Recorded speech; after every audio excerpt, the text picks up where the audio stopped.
O tema de hoje, então, será relacionamentos do Evangelho. Nós estaremos abordando aqui o capítulo 5, versículo 26, é o último versículo do capítulo 5, e também o capítulo 6, do versículo 1 ao versículo 5. Então eu gostaria que você, primeiramente, lesse e acompanhasse comigo aqui, ou na sua escritura, iniciando a passagem do versículo 26, e depois a gente faz uma oração e vamos para a exposição das escrituras, amém? Vamos ler juntos. Não sejamos presunçosos, provocando uns aos outros e tendo inveja uns dos outros. Irmãos, se alguém for surpreendido em algum pecado, vocês que são espirituais deverão restaurá-lo com mansidão. Cuide-se, porém, cada um para que também não seja tentado. Levem os fardos pesados uns dos outros e assim cumpram a lei de Cristo. Se alguém se considera alguma coisa, não sendo nada, engana-se a si mesmo. Cada um examine os próprios atos e então poderá orgulhar-se de si mesmo, sem se comparar com ninguém. Pois cada um deverá levar a sua própria carga. Vamos orar. Senhor, nosso Deus e Pai amado, em nome de Jesus Cristo, nós te rendemos graças. Obrigado, Senhor, por mais esta manhã, onde podemos estar aqui unidos como parte do corpo de Cristo na cidade, Senhor, a ouvir a sua palavra, o que o Espírito Santo tem para ministrar sobre os nossos corações, Pai. Sabemos das nossas fraquezas e pedimos a Ti, Senhor, que venha nos dar um espírito de sabedoria e revelação para a compreensão e entendimento da Tua palavra, para que venhamos a crescer em plenitude na estatura do Teu Filho amado, Jesus Cristo, para que as nossas vidas sejam realmente um testemunho vivo, uma carta viva de quem Tu és, por meio daquilo que fazemos, por meio daquilo que nós somos e por meio daquilo que falamos. Em nome de Cristo Jesus, Senhor. Amém. Então vamos lá para o nosso tema relacionamentos do Evangelho. Rapidamente eu quero vos lembrar que após a aplicação da base doutrinária nos 4 primeiros capítulos de Gálatas, Paulo agora ele começa a apontar no capítulo 5 e no capítulo 6 para um modo prático de como o Evangelho ele opera em nossos relacionamentos. Então precisamos nos fazer uma pergunta: que diferença o Evangelho faz em nossos relacionamentos? Uma vez que fomos alcançados pelo Evangelho, que diferença ele faz em nossos relacionamentos? Outra pergunta que precisamos fazer é como o Evangelho nos faz ver a nós mesmos em relação ao outro. E como o Evangelho nos faz ver os outros em relação a nós mesmos. Então, nós precisamos estar cientes de que a maneira como nós olhamos o nosso irmão ou somos olhados por ele, não deve ser um meio de comparação. Porque o Evangelho ele cria uma autoimagem completamente nova, que não se baseia em comparações com os outros. Ou seja, o Evangelho ele nos dá uma nova identidade, onde nós não somos nem autoconfiantes demais, nem também inferiorizados. Mas assim como Paulo, quando nós vemos as suas escrituras, nos seus escritos, assim como os apóstolos, eles são ousados na pregação do Evangelho, mas também são humildes no trato com os seus irmãos.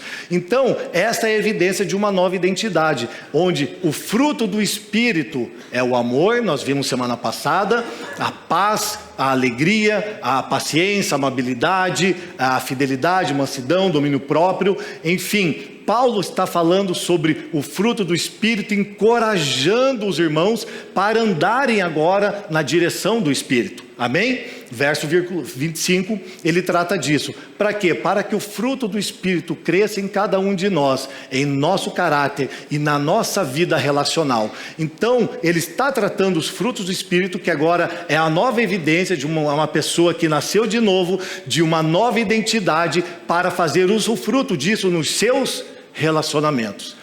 Que tipo de relacionamentos? No seu relacionamento empresarial, no seu matrimônio, seja também entre pais e filhos e também com os seus amigos, amém? Então, Paulo está falando aqui para os Gálatas, tipo assim: agora, irmãos Gálatas, uma vez que vocês não precisam mais ser salvos, ele aponta agora para o fato de o Espírito Santo transformar os seus relacionamentos. Então ele já começa dizendo assim: que tipo de transformação precisa acontecer no relacionamento deles? O mesmo que nos nossos relacionamentos. Nós não devemos ser o quê? Vamos lá. presunçosos, provocando uns aos outros e tendo inveja uns dos outros. Porque essa palavra, presunçosos, ela significa não nos orgulharmos ou deixarmos de ser orgulhosos. Quando nós estamos sendo presunçosos, nós estamos nos orgulhando e nos achando superiores a outras pessoas, ok? Então, a palavra traduzida do grego aqui é vanglória, ou seja, são pessoas vazias de honra. É aquela pessoa que tem uma ambição egoísta, que ela é vazia de honra, mas deseja ser honrada em todas as coisas que ela faz. Se ela não é notada, ela quer ser notada e quer ser honrada por aquilo que ela faz. Hernandes Dias Lopes, ele diz que uma pessoa que sabe como, diz que essa pessoa orgulhosa, ela sabe como tentar conseguir um respeito ao qual não faz jus e demonstra por suas ações conversa fiada, orgulho e ambição.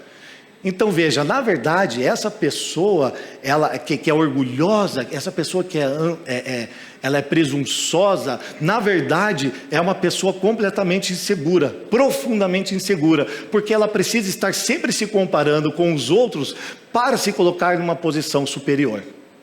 Mas isso não é evangelho.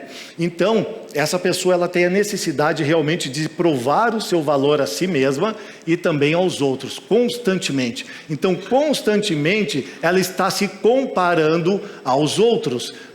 Por quê? Para que, parecendo superiores a alguém, em alguns aspectos, né, essa nossa fome de honra, ela infla dentro de nós e nós nos sentimos ótimos diante daquela pessoa. Então é muito fácil eu me sentir superior sobre alguma pessoa, certo? Me comparar com uma pessoa que teoricamente é inferior a mim.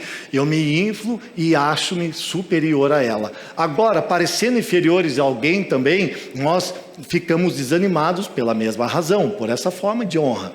E a fome de honra pode nos tornar competitivos, ou seja, é um estado do coração sem o evangelho.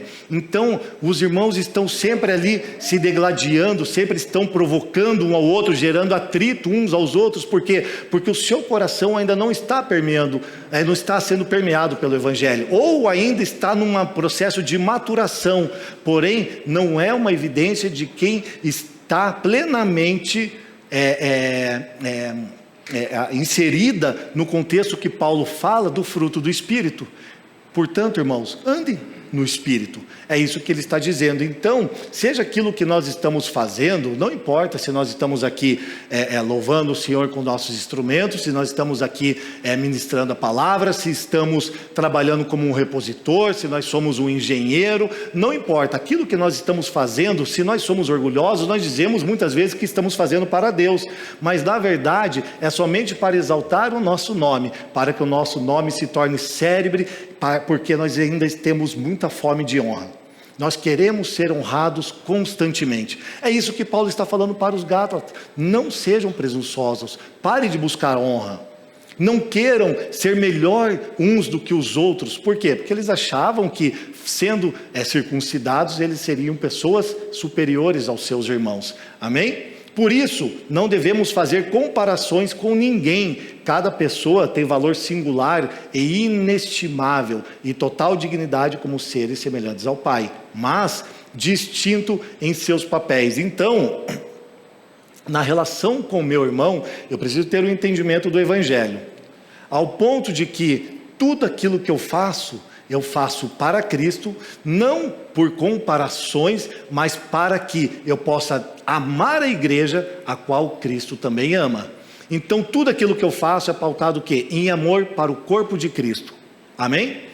Não baseado em comparações para querer aparecer ou para querer ser maior do que alguém, mas sabemos também, isso é o que mais evidencia na verdade nas pessoas orgulhosas, mas ainda tem muita pessoa orgulhosa que também tem um sentimento de inferioridade. Então, se nós formos orgulhosos, nós estaremos provocando uns aos outros e tendo inveja uns dos outros. E essa palavra, o verbo provocar, ela vem do grego e significa competitividade, no sentido de você sempre chamar uma pessoa para perto de você para haver uma disputa.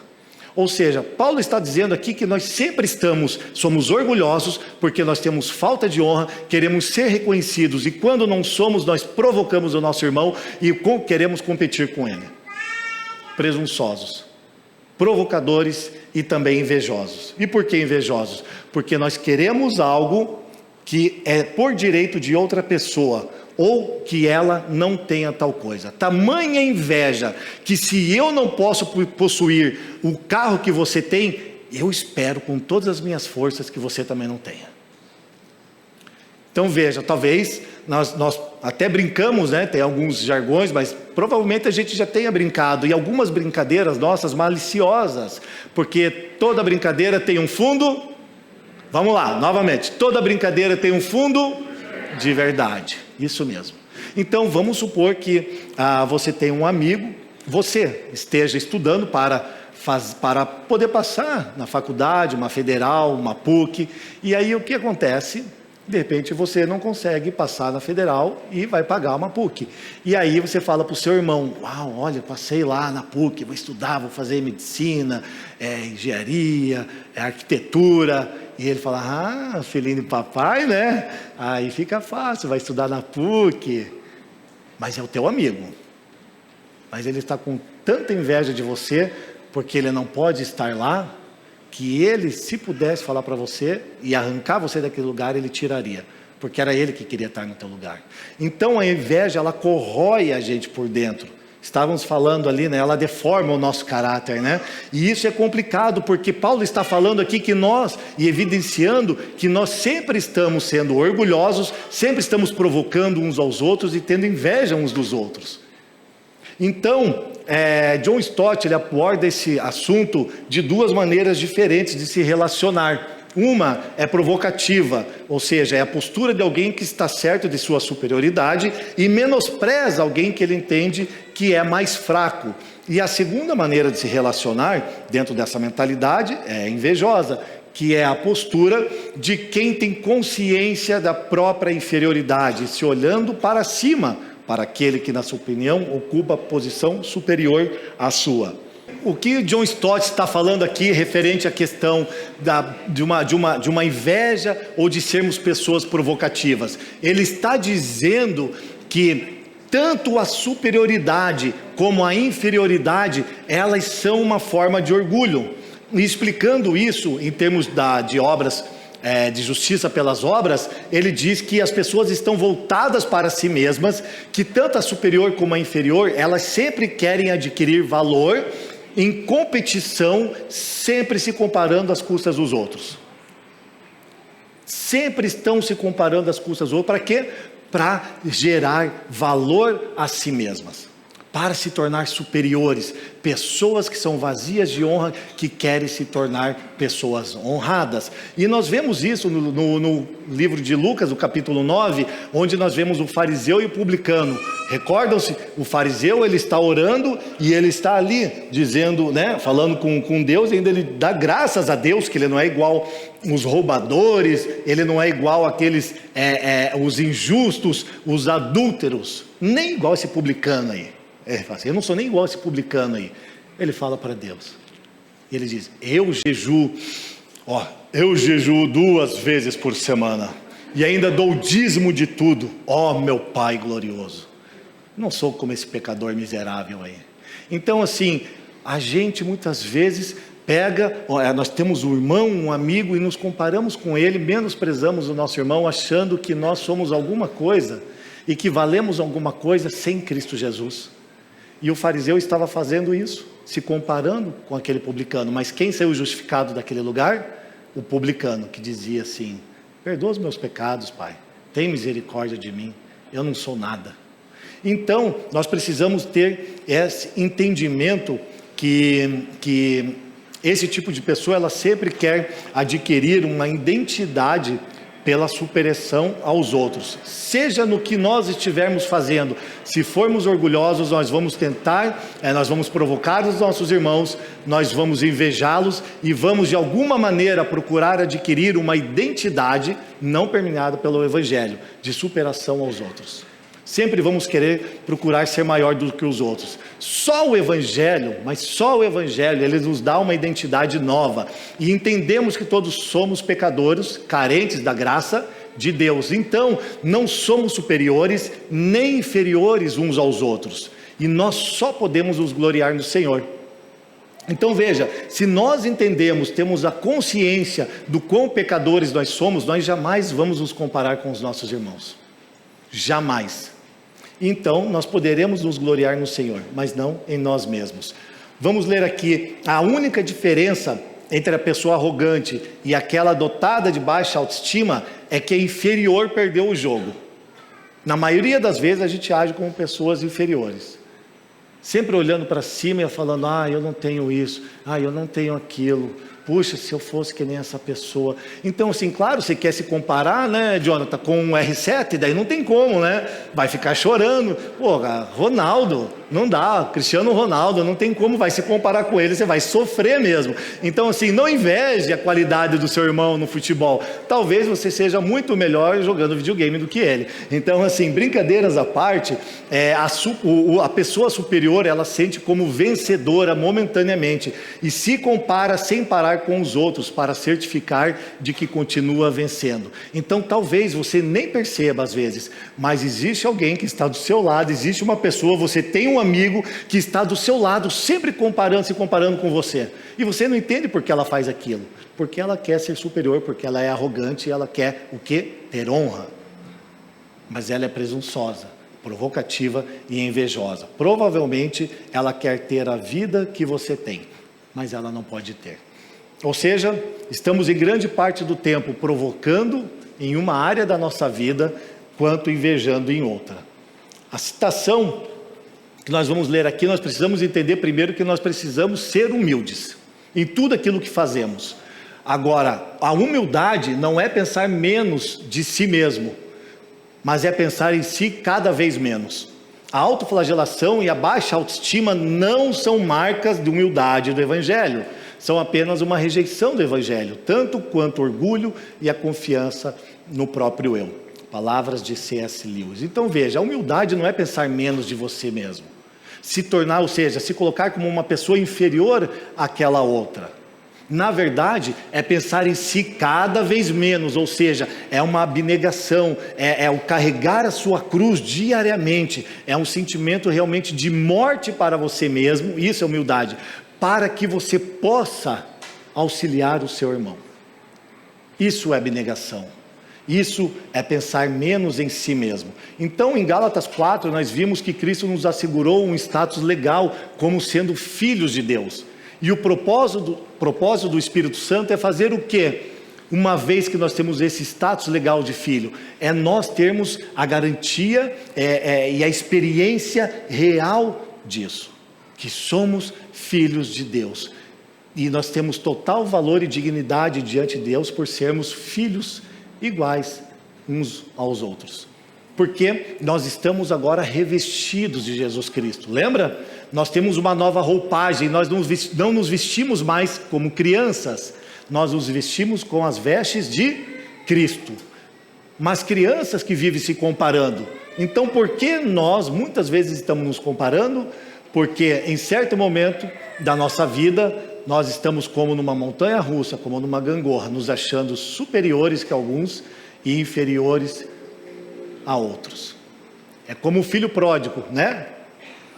Nós temos a tendência de sermos como o filho pródigo. Uma hora nós somos aquele que pecou e que não merecemos mais ser chamados de filhos, e nós precisamos ser tratados como um escravo do nosso pai. Outra hora nós somos como o irmão mais velho, e aí estamos cheios de nós mesmos, arrogantes, soberbos, e ainda ficamos invejando o nosso irmão, que quando pecou, voltou para casa, foi-lhe restituído todas as coisas. E você olha, como que pode esse irmão ser restituído de tudo isso? Se ele fez tudo isso, eu estava aqui zeloso na casa de meu pai, sempre trabalhando com meu pai. Então nós sempre temos realmente, infelizmente, essa gangorra na nossa vida. Por quê? Nós estamos num processo de maturação, mas vamos lembrar que nós também temos o Espírito e precisamos andar de acordo com o Espírito e clamar ao Senhor para que nós realmente possamos sermos inundados, né, e mergulharmos no Espírito do Senhor, porque o Evangelho é único e trata do orgulho, dessa fome de honra, de uma maneira adequada. fazendo com que nós não nos comparemos mais uns aos outros. Porque o Evangelho, ele me humilha diante de todo mundo, dizendo que sou pecador, salvo somente pela graça. Mas também me encoraja diante de todo mundo, dizendo que sou mais amado e honrado pelos únicos olhos do universo que realmente importam. Tim Keller. Então o Evangelho, ele tem este papel do quê? De moer o nosso orgulho, de fazer com que nós vejamos que realmente nós provocamos uns aos outros. E quem dera os casados, né? Só quem é casado sabe como nós provocamos um ao outro. Agora, Paulo, ele está indo para que lugar? Por que Paulo está tratando sobre o orgulho, sobre a questão da provocação e da inveja? Porque ele não tem como avançar no que ele realmente quer falar para os irmãos gálatas, sem antes mostrar para eles quem eles são, ou que estado eles estão. E aí, quando nós entendemos que nós precisamos andar de acordo com o Espírito, ele está falando mais ou menos assim. Agora vocês entenderam. Vocês estão andando de acordo com o Espírito Santo, não sendo mais orgulhosos, provocativos e também invejosos. Então, irmãos, se alguém for surpreendido em pecado, vocês que são espirituais deverão restaurá-lo com mansidão. Cuide-se, porém, cada um, para que também não seja tentado. Essa palavra aqui, surpreendido em algum pecado. Veja só, então a palavra aqui, surpreendido, está indicando um termo não de desobediência deliberada, mas uma falta, uma queda repentina aqui. Essa palavra falta, ela significa literalmente pisar fora do caminho. Então era alguém que estava andando corretamente e deu um passo em falso. Foi surpreendida, em pecado. E Paulo, ele está dizendo aqui, irmãos, se alguém, ele está trazendo uma conotação de que todos nós estamos incluídos nessa situação. Cada um de nós é passível de ser surpreendido, ou seja, de cair num pecado. Amém? Sim, amém? Vocês entendem isso? E a gente pode explicar isso mais para frente, que realmente podemos cair num pecado no qual a gente julga que nunca mais cometeremos, que nunca cometeremos. Então, por que Paulo ele levanta esse caso hipotético? Porque ele está dizendo, se alguém for surpreendido. Porque nada mais revela claramente a maldade do legalismo do que a maneira como o legalista trata aqueles que pecaram. Quando nós olhamos para o texto de João, no capítulo 8, nós vemos ali aquela mulher que foi surpreendida em pecado. Lembram-se da passagem? Então o que acontece? Os mestres da lei, os religiosos da época, eles pegam e falam, Jesus, essa mulher foi surpreendida em pecado. A lei afirma que ela deve ser apedrejada. E você, o que você diz? Jesus, muito paciente, manso, com aquele semblante sereno, ele se abaixa, começa a escrever na areia. Então eles interrogam ele novamente. Ele levanta a sua face e olha para todos eles e diz, aquele entre vocês que não tem pecado, que atire a primeira pedra. Então Jesus, ele está tratando com amor aquela pessoa que foi surpreendida em pecado, ao qual eles nunca viram antes na sua vida. Porque eles eram religiosos, e Paulo está trazendo essa atenção para nós, irmãos. Se alguém for surpreendido em pecado, veja o que o restante do texto diz, vocês que são espirituais, deverão restaurá-lo com mansidão. Então é isso que Jesus está dizendo ali, tipo assim, alguém está te acusando? Ela fala, não, então vá e não peque mais. Jesus, ele trata o pecado, meu e seu, com amor, para que nós sejamos realmente perdoados. Amém? Em 1 Pedro nós vemos que nós podemos perdoar pecado. Blasfêmia! Mas como que nós podemos perdoar pecado? Que Jesus foi tratado como um blasfemo, Porque em 1 Pedro 4,8 está escrito, sobretudo, amem-se uns aos outros. Por quê? Porque o amor, ele perdoa muitíssimos pecados. Então, qual a maneira de eu perdoar o meu semelhante? Essa pessoa que foi surpreendida em um pecado, amando-a, como Jesus me amou. Simples assim. Então, os espirituais, né, vocês que são espirituais, ele não fala de uma classe especial, de um grupo especial de crentes. Ele está tratando a cristãos comuns aqui, como eu e você, dizendo para que, assim, se vocês andarem no Espírito, vocês agirão assim, com amor e com mansidão. Então, o contexto de Paulo aqui, que nós estamos vendo o que ele está falando, mostra Paulo mais preocupado com o exortador do que aquela pessoa que pisou em falso. Não é verdade? Ele está muito mais preocupado em conscientizar o exortador de como ele deve agir quando uma pessoa for surpreendida em pecado do que com o pecador em si. Ou seja, como nós vemos os outros em relação a nós mesmos. Como que o Evangelho faz com que você veja um irmão que caiu em pecado? Veja, nós estamos falando sobre alguém que foi surpreendido em pecado, que resvalou. Não aquela pessoa que está dissolutamente, dia após dia, pecando, consciente daquilo que está fazendo, ok? E essa a Bíblia explica de uma outra maneira de trato, mas também não com menos amor. Um tanto mais rígido, mas não com menos amor.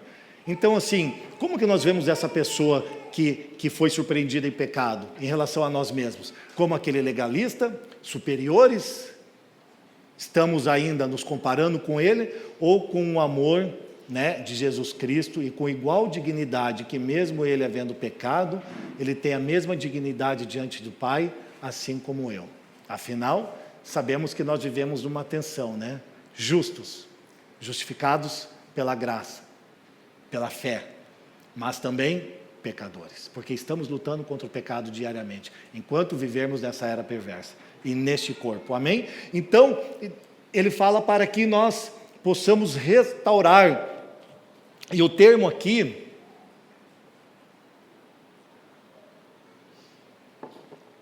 para restaurar essa pessoa, e o termo aqui, do grego, catartisdo, era um termo médico usado para colocar um osso que estava deslocado no lugar, ou seja, um membro do nosso corpo. Então, um osso deslocado, quando ele não está mantendo a sua relação natural com o seu corpo, o qual ele foi projetado, né, para o seu corpo, é inevitável que na hora que nós coloquemos esse osso, que nós possamos reajustar, reagrupar esse osso no lugar certo, haja dor.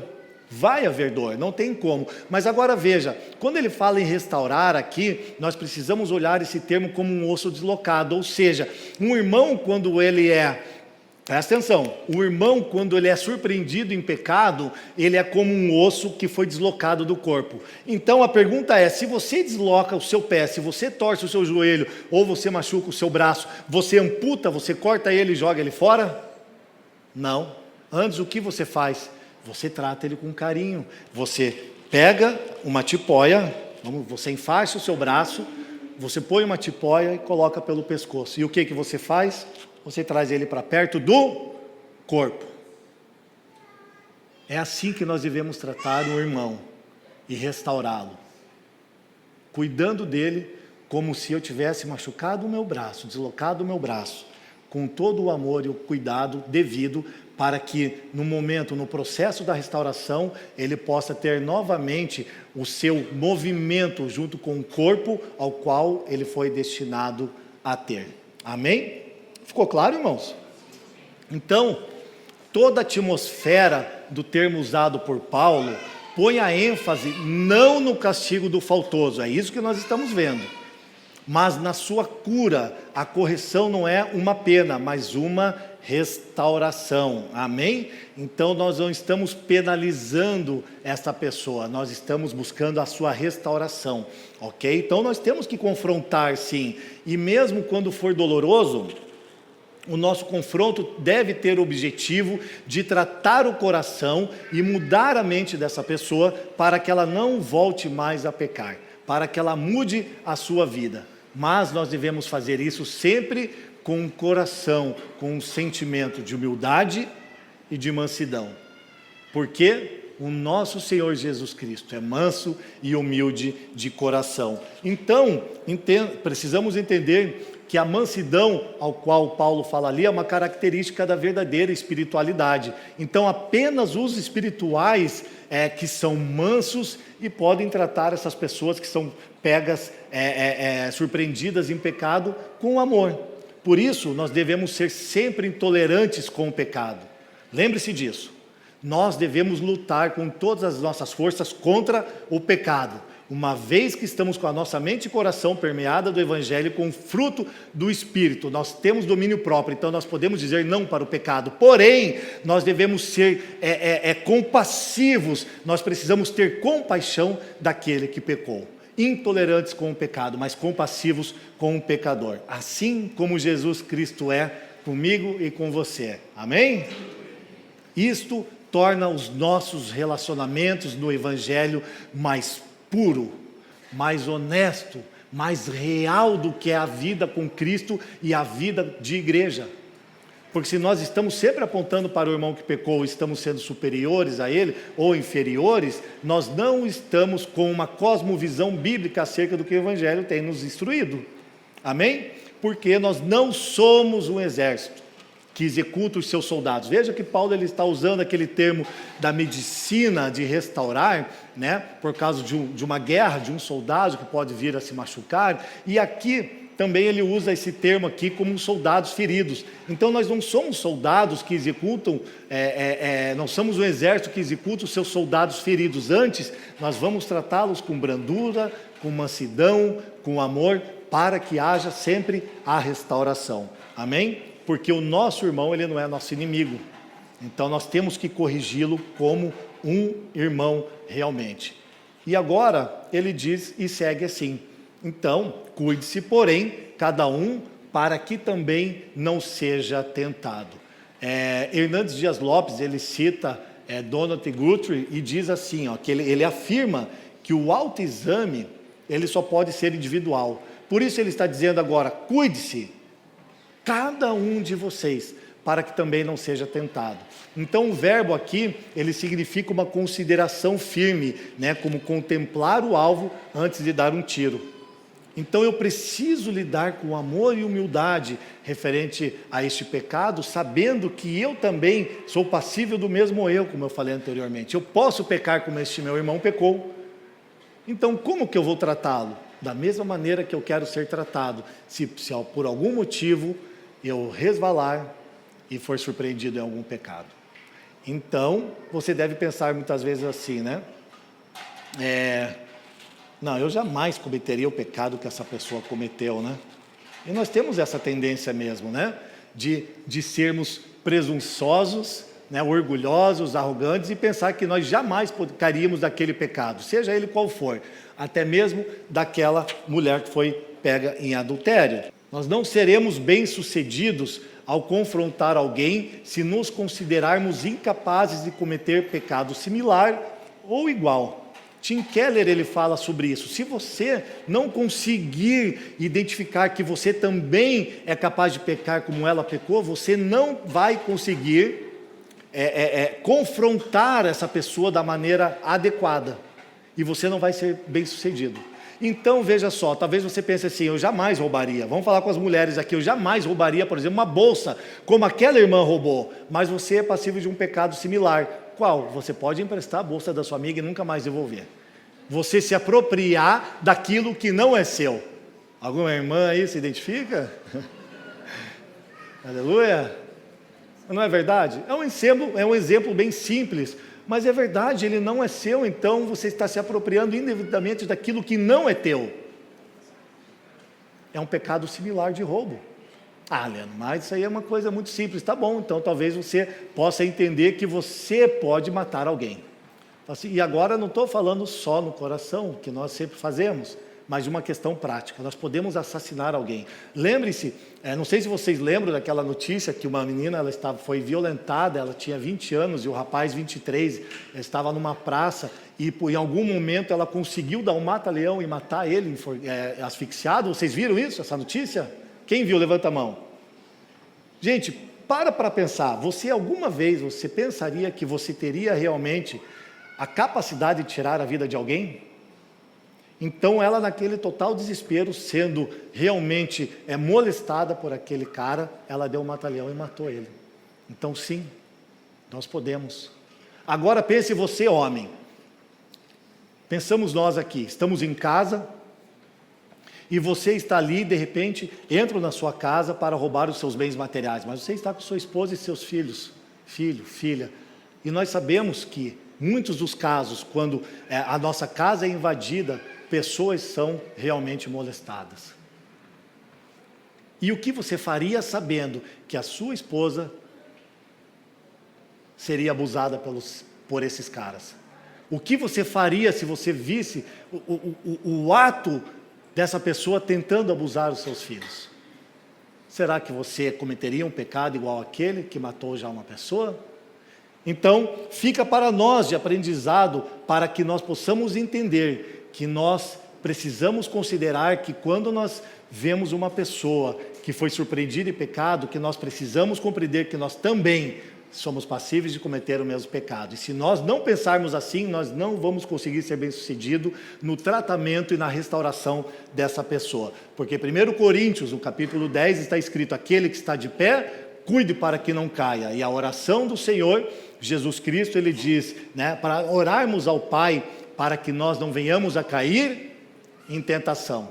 Então sim, somos capazes de cometer tal atrocidade. Então nós precisamos tirar a trave dos nossos olhos antes de tirar o cisco do olho do nosso irmão.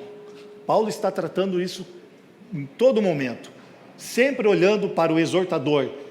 Tenha consciência de como você deve restaurar o seu irmão que foi surpreendido em pecado. Então ele está dizendo: tire a trave do seu olho para depois tirar o cisco do seu irmão. É impressionante, né? Que nós só iremos então poder carregar os fardos pesados uns dos outros se nós realmente entendermos este fato. Porque no versículo 2 ele está dizendo agora: então, uma vez que vocês compreenderam como lidar com uma pessoa que foi surpreendida em pecado, vocês que são espirituais, que estão restaurando ele com mansidão, devem levar os fardos pesados uns dos outros, e assim cumpram a lei de Cristo. Então Paulo aqui está nos dando uma ordem. Ele não nos dá apenas um confronto verbal, não é apenas um confronto verbal, é uma ordem, uma ação prática para levarmos os fardos pesados dos nossos irmãos. Então, nós que somos espirituais devemos fazer isso, e nisso nós demonstramos o amor de Cristo.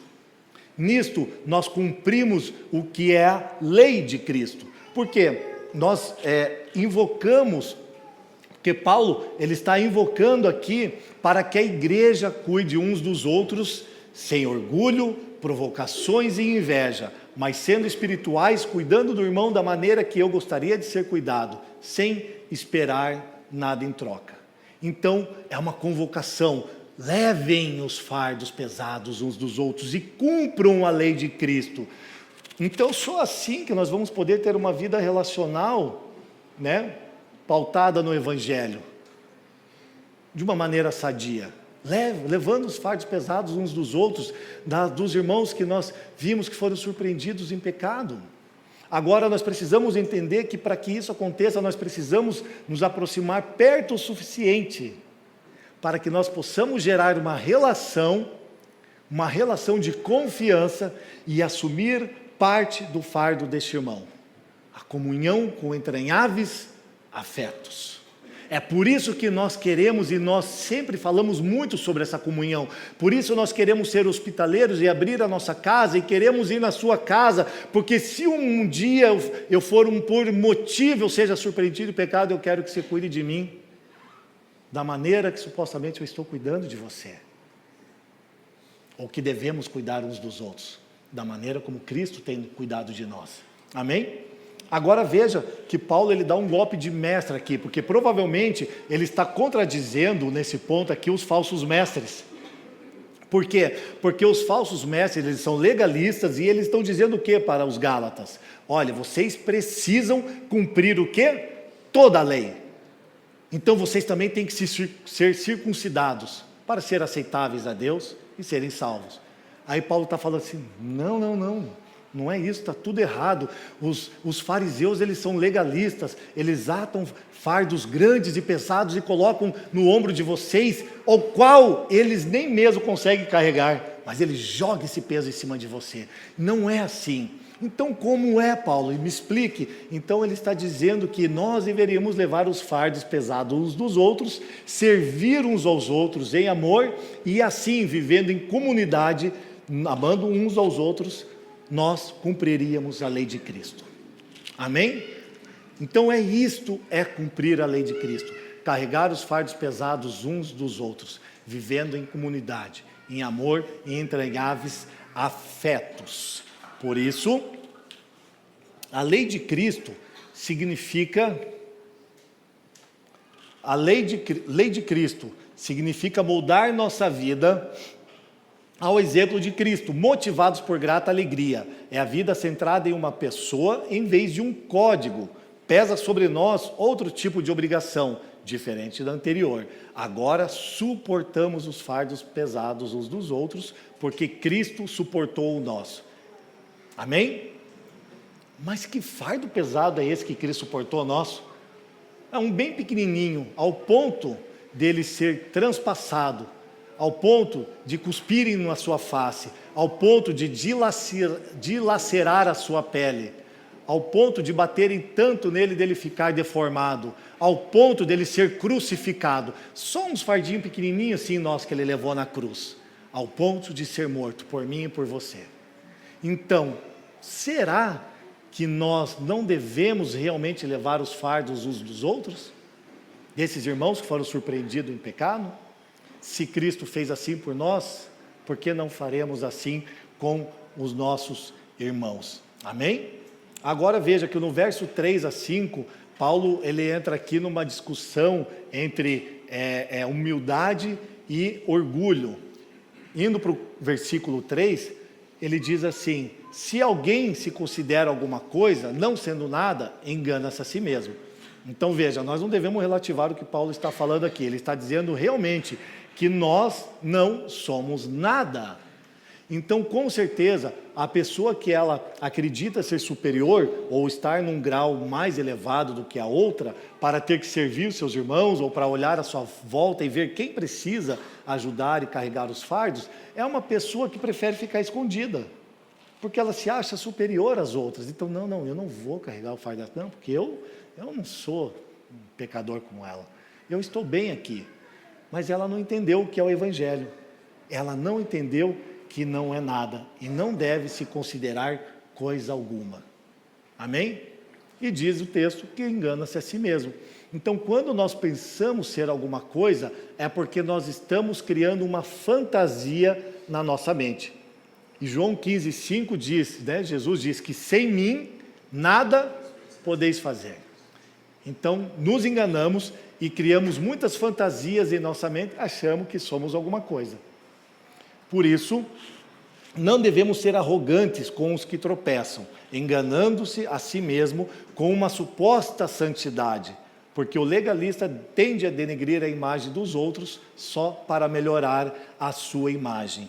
E o verbo aqui, enganar, que Paulo está usando, ele significa iludir a própria mente, ou seja, encher a mente com pensamentos achando que essa pessoa é alguma coisa.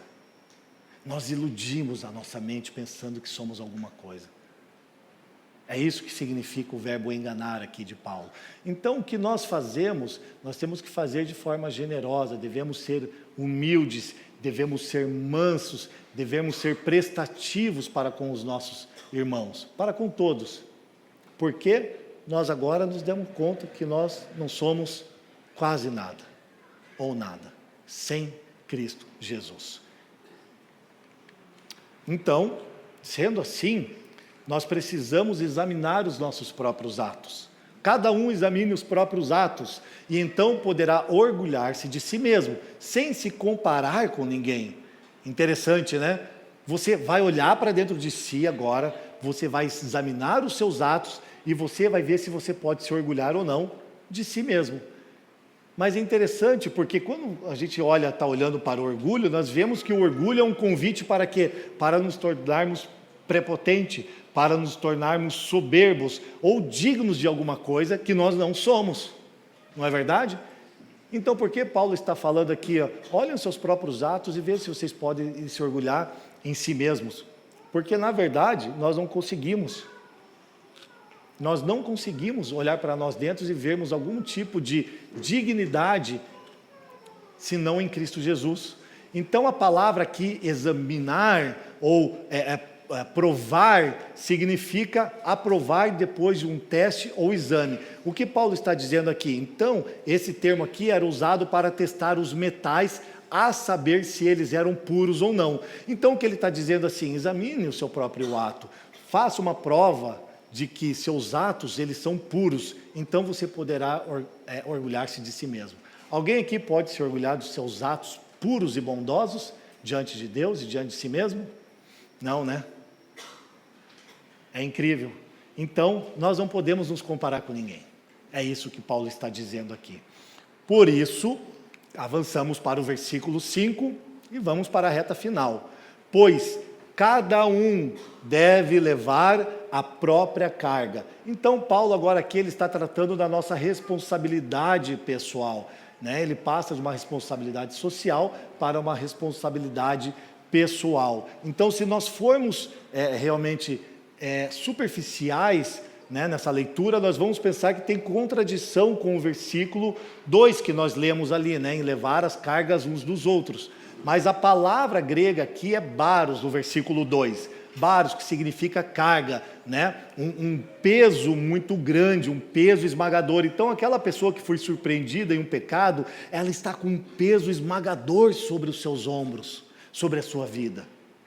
Agora, aqui o que ele está falando sobre cada um levar a sua própria carga, é um outro termo grego, né, que significa fardo. Ou seja, é um termo comum para uma mochila de um soldado.